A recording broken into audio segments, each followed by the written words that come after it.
नमस्कार दोस्तों, मैं कमला मौर्य एक मंडप गीत गाने जा रही हूँ। अगर आप सबको अच्छा लगे सब्सक्राइब करना, शेयर करना।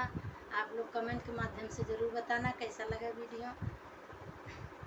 हथिया हथिया सोर कैला गधा नाली अला हो, तोहरे बहन के सोटा मारो नमवा काहे डुबौला हो।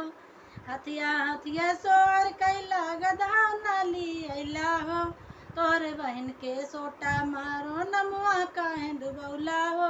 तोहरे बहन के सोटा मारो नमवा काहे डुबौला हो।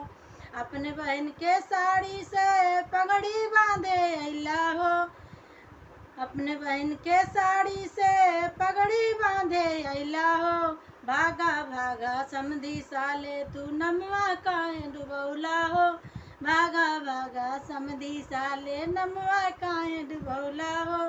हथिया हथिया सोर कैला गधा नाली अला हो, तोहरे बहन के सोटा मारो नमवा काहे डुबौला हो।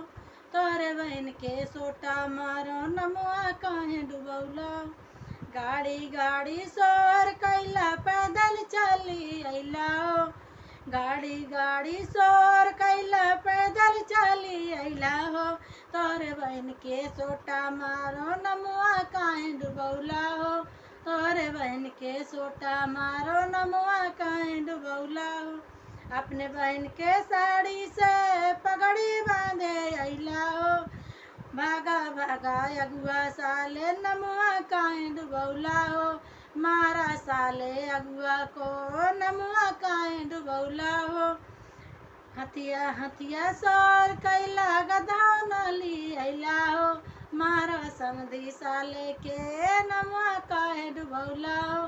मारा समधी साले के नमवा काहे डुबौला हो।